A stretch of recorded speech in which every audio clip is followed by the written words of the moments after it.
Lepo pozdravljeni. Tole je drugi del drugega predavanja za kemike in biokemike. Pogovarjamo se o delovanju NMR spektrometra. V prejšnjem delu smo seznanili se s posameznimi sestavnimi deli. V tem delu bi se pogovorili o tem, kako pridemo do signala in kako pravzaprav cela stvar deluje. Poznamo resonančno zvezo omega in gamma B, če pravi kofrekvenco in magnetno polje spravimo v resonanco. To smo včasih tradicionalno delali tako, da smo oba enega ali drugega spreminjali s časom in ko je ta zveza veljala, ko sta bila frekvenca in B v resonanci, je seveda prišlo do odziva in smo na osciloskopu ali pa na papirju našega spektrometra dobili odziv.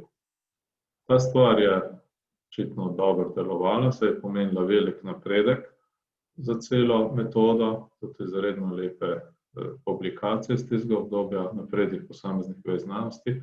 Imela pa je težava, da smo tak, če mu rečemo prelet, lahko naredili enkrat. In to je močno omejevalo občutljivost metode. Vam prepuščam ugibati, spekter katere spojine je na zaslonu.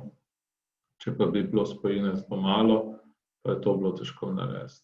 In pač pojavil se je razmisleki, kako to narediti, in en od njih je bil, če tukaj pri danem času tega snemanja spektra pride v resonanco en atom, so se spraševali, kako pa bi lahko naredili, da bi vse vzbudili in potem lahko ponovili večkrat. In tukaj pridemo do metode, ki dejansko, podobno kot pri klavirju, pianist se bo zgrozil, ampak verjetno razmišlja o posamezni tipki povezavi s posamezno frekvenco v naši razpravi, bi seveda rekel, kar udarimo po vseh tipkah in vidimo, katere se bojo izvenele. To je cela klaviatura, pri nas bi bil to frekvenčno območje spektra. In to bi predstavljali pa signal kot funkcijo časa. Ne predstavljamo si, da seveda FID kot nek pojemek signal od funkcije časa, je seveda tudi en grozen šum, ki se ga ne da prepoznati. Tukaj govorili smo pa že, da je vmes Fourier transformacija, ki pa da frekvenčne komponente in spekter, kjer imamo intenzitete signala odvisnosti od frekvence, pa tisti, ki ga v normalnem delu kemiki, biokemiki, farmacevti, zdravniki uporabljamo. Se pravi, radiofrekvenčni puls je bil tisti, ki je vzbudil celotno frekvenčno območje in potem se pravi povzročil induction decay, naš signal, kot funkcijo časa. Fourierjeva transformacija je zapisana v zelo splošni obliki, signal kot omega, integral od minus neskončno do plus neskončno, s mali s od t krat 1 minus i omega t po času. Integriramo po času. Zveza je invertirati, je možno invertirati in seveda, če imamo frekvenčne komponente, lahko zračunamo signal od časa. Zdaj, iz stališča NMR spektroskopije lahko razmišljamo, kot da je tole vhodna količina, bi rekel po angleško input, ki je funkcija časa, naš rezultat, output pa je spekter, se pravi frekvenčna odvisnost signala. To je šlo za matematično definicijo. Proščam. Se pravi, pri NMR spektroskopiji se bomo pa spoznali s kosinusnimi in sinusnimi relacijami. Zdaj vsakemu je jasno, da omega je karakteristična vrednost za pojavnost teh funkcij, kar je zanimivo za nas in verjetno si dobro spomnimo iz osnov matematike. Sinus je soda funkcija in ji da pri Fourierjevi transformaciji kot rezultat odziv pri omega in pri minus omega nič. Obe v absorptivni, rečemo pozitivni smeri. Sinus omega t je malo drugačen, se pravi tudi imamo dva odziva, zamude je eden v absorpciji, drug pa je disperziven, se pravi, skupaj sta funkcija disperziva. To bo seveda zelo pomembno, ker če bo magnetizacijski vektor v ravnini XY spreminjal se s časom, se pravi, bo imel komponente magnetizacije vzdolž osi X in Y, bomo z eno in drugo lahko po Fourierjevi transformaciji določili njuni, se pravi, frekvence teh vektorjev.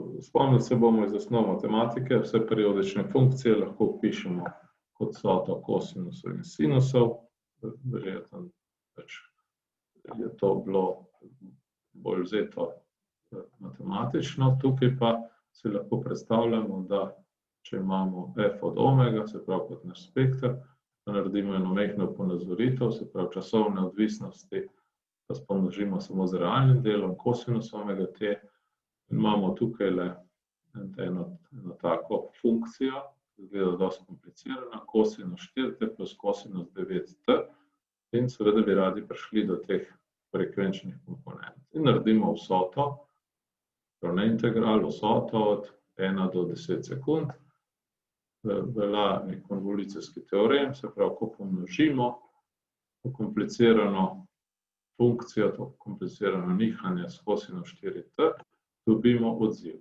In na naši frekvenčni odvisnosti pri vrednosti 4 odziv. Se pravi, ko naredimo to vsoto od 1 do 10, vidimo, da smo dobili dva odziva, se pravi, lahko na osnovi take frekvenčne analize ugotovimo, da je v tem nihanju sta dve komponentni, in sicer taka z omego 4 in taka z omego 9.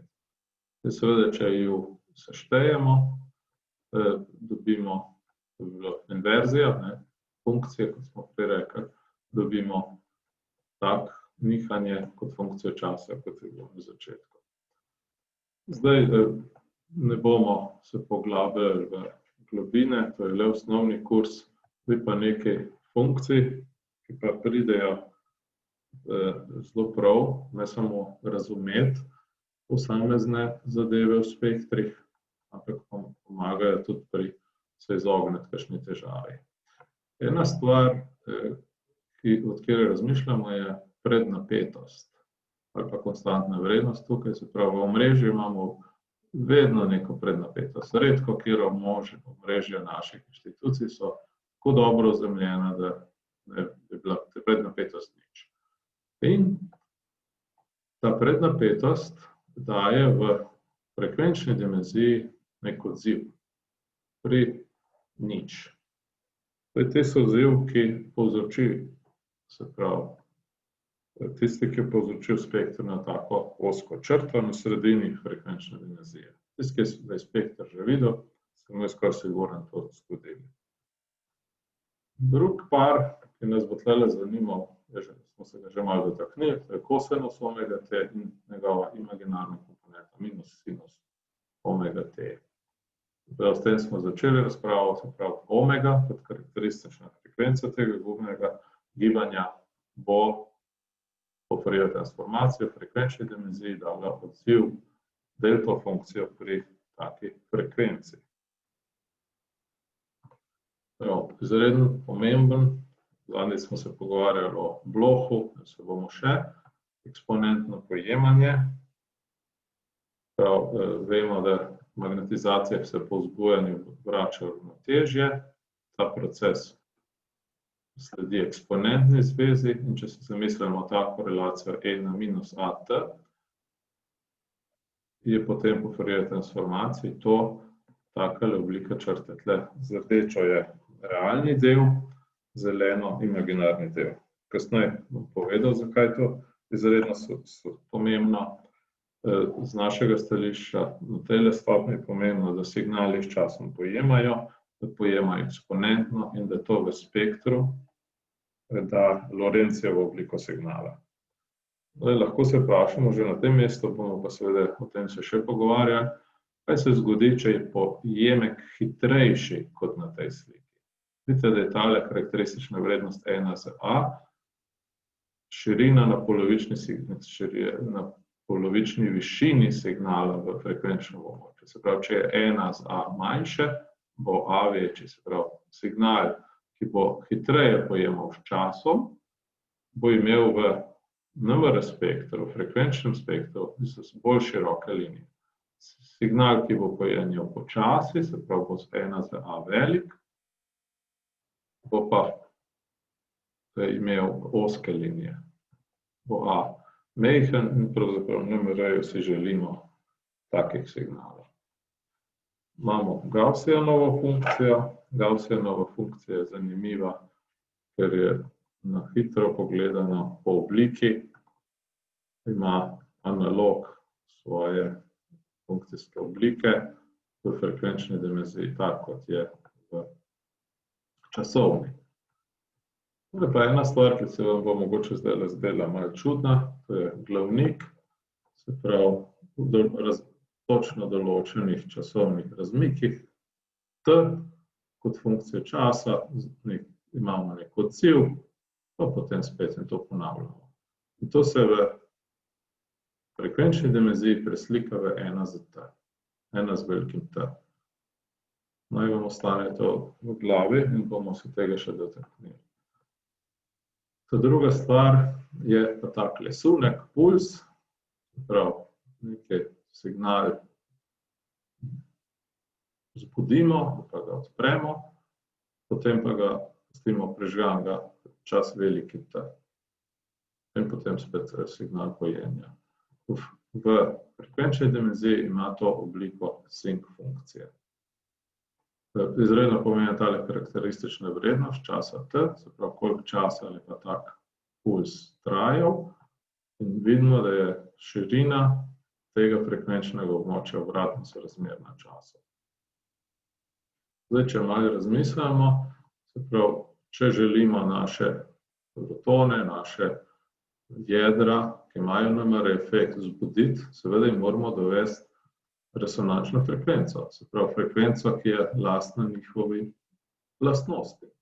In to bomo uvedli s takim časovnim impulzom, sunkom, samo še večkrat rekel puls, in to bo nekako zapakirano v navednicah v takle odziv. Zdaj, tak puls bo imel, če pogledamo v frekvenčno dimenzijo, bo imel določene lastnosti, ne?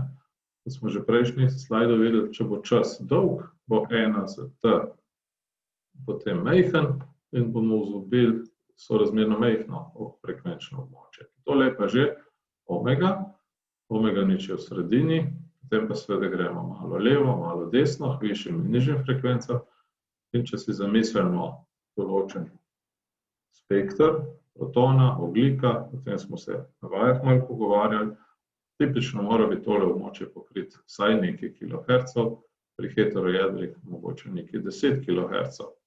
To nam že določa, da mora biti ta puls sunek sorazmerno kratek. In to so zelo pomembne lastnosti, pravzaprav tale transparenca zelo veliko pove o izvedbi NMR eksperimenta. Če želimo zbuditi vse spine v spektru, bomo uporabili zelo kratek sunek, nekaj mikrosekund. To v NMR žargonu pomeni hard pulse, neselektiven puls, ki vzbudi celotno frekvenčno območje. Včasih želimo vzbuditi samo določeno frekvenčno območje, recimo kakšen kiloherc, prav bojo pulzi precej daljši. S tem bomo dovedli na vzorec tudi manj energije. Zgodi se, da želimo vzbuditi samo posamezni signal, se pravi nekaj hercev. Takrat bojo, se pravi frekvenčno območje bo samo nekaj hercev, puls pa bo morda dolg nekaj 10 milisekund. In takrat bomo rekli, da je bil puls selektiven, ker je v frekvenčnem delu spektra vzbudil samo določeno resonanco. Mogoče bomo na vajah kakšno tako stvar še malo si pogovorili. Zdaj sunki, kaj pa so? Samo da se spomnimo, se pravi, ko imamo vzorce v magnetu, so močne zunanje magnetnem polju, vzdolž osi Z, dobimo tudi ravnotežno magnetizacijo M0. To smo rekli, da je naše ravnotežno stanje. Ravnin XY, v tem primeru je to vzdolž osi X, imamo radiofrekvenčno navitje, trljavico, ki bo vzbudila, kreirala B1 in ravnotežna magnetizacija se bo odklonila vzdolž iz svoje ravnotežne lege. Kot odmika je seveda odvisen od tega, kakšno je jedro, kakšen je B1, se pravi, kakšni so naši oprema in koliko časa to deluje. Precej logično, ne? Če bomo dlje časa, bo ta vektor se odklanjal več. Ta kod je prepuščen nam, je lahko poljuben, v praksi ponavadi uporabljamo 90, 180, 45 in morda še kakšen puls, odvisno od poznega zaporedja, ki ga uporabljamo. Prav, zlahka si zamislimo, da je takle scenarij 90-stopinjski puls, iz nekega položaja vzdolž osi Z, ravnotežno magnetizacijo odklonimo v ravnino XY, tlele MXY, se pravi, in takrat vklopimo tuljavce detektorja. To zagotavlja, da bomo zajeli maksimalen signal, ki pač ustreza vzorcu in pa njegovim jedrom, se pravi protonom, ogljikom, C13, ki nas zanima. Takle 180-stopinjski puls vidimo, da bo magnetizacijo invertiral. Vprašanje je recimo, spodbujamo k razmišljanju, ali bo takle puls povzročil tok v tuljavi detektorja. Pa pustimo tem tole za diskusijo, ko se bomo pogovarjali o teh predavanjih. Zdaj pa se lahko že malo drugače pogovarjamo, ker naše znanje je že malo večje. Se pravi, ko smo magnetizacijo odklonili v ravnino XY in je recimo vzdolž tele osi, niti ni označeno, smo v rotirajočem koordinatnem sistemu in se pravi, naš omega je točno enako omega nič. Se pravi, mi lahko rečemo žargonno, sedimo na tem vektorju. In vse, kar bomo zaznali, je, da ta vektor pojenja s časom. Zdaj si lahko zamislimo, kaj to pomeni, ker smo Fourierjevo transformacijo se prej pogovarjali. Par pojemka v frekvenčni dimenziji je bila Lorenzijeva črta, ki pa se bo pojavila v sredini spektra, na omega nič. Drugo je, če ne sedimo na našem omega, se pravi, recimo vektor, magnetizacijski vektor malo drugačen, obstaja frekvenčna razlika, odmik, takrat bomo pa seveda to gibanje ustrezalo tejle frekvenčni razliki in bomo to frekvenco tukaj zaznali. Zdaj se lahko pa vprašamo to, saj tukaj imamo dve funkciji. Eno je kosinusno nihanje, drugo je pa še pojemek. Se pravi, kaj bo frekvenčen analog tega, se pravi, pričakujemo nek odmik, nek signal, Lorenzijevo linijo pri določeni frekvenci. In to seveda, tako, ker je teh signalov ali pa atomov, ki dajo odziv več, je tudi odziv kot funkcija časa dovolj kompliciran, Fourierjeva transformacija poda spekter, točno tako smo se pogovarjali, eden je na mesto opazovalca, vsi drugi pa imajo karakteristične druge frekvence, tukaj na skali ppm-a, pravi v enotah kemijskega premika. Če se malo vrnemo, prav po vzbujanju, recimo vzdolž osi X zaznamo takole odvisnost, se pravi, signal je bil najprej nič, potem je narastel do maksimumne in začel pojenje. Po tej razpravi o Fourier transformaciji hitro pomislimo na to, da imamo določeno frekvenco in da imamo pojemek. Se pravi, pri določeni frekvenci bomo zaznali Lorenzijev signal, kar je signal NMR spektra. Zdaj, to je analogno zaznavanje signala. Zdaj, od analognih aparatov, se verjetno spomnite, recimo kakšen teplomer, kakšna igla, na kakšnem barometru, ki se odklanjala, v današnjih spektrometrih tako ne gre. Se pravi, mi to magnetizacijo v času zajemamo smermanjevo intenziteto v diskretnih točkah. In to je bilo pred nekaj transparencami nazaj tisti veliki T. Se prav v določenih časih, ki so mogoče določeni z našo opremo, z našimi lastnostmi, kvaliteto našega spektrometra, je določeno, kako hitro, na kako majhne časovne korake bomo lahko zaznali in seveda zapisali v računalniški spomin odziv. Zdaj tukaj vidite, se pojavlja ena zadeva, to pretvorbo iz analognega v digitalni svet dela tako imenovani ADC konverter, pa seveda ima dva kritična parametra. Eno je dinamično območje, prav kako velike vrednosti vzdolž osi epsilon v tem grafu lahko vpišemo. Naj samo ilustriram, verjetno se vsi spomnite, da lahko hitro preračunate, da čista voda je več kot 55 molarna raztopina, se pravi v nekem vzorčku spojine, ki nas zanima, bomo imeli 110 molarno raztopino vode, protonov vode. Tipično množina nekega proteina bo pa pod 1 milimolarna. Prav, pričakujemo, da bo magnetizacija vode dala odziv, ki bo 10.000-krat večji od spojnice, ki nas zanima. Včasih sem rekel, da je bilo to tako, kot da gledamo nebotičnik v Ljubljani, zanima nas pa mravljica, ki tam odspod teče, premika noge. Prav, to je velik izziv za ta kos opreme, ADC konverter, ker moramo imeti dovolj točk, tradicionalno so 16 bit, zdaj to seveda bistveno drugače, ampak dovolj točk, da lahko vpišemo vse amplitude gibanj, ki jih zaznamo.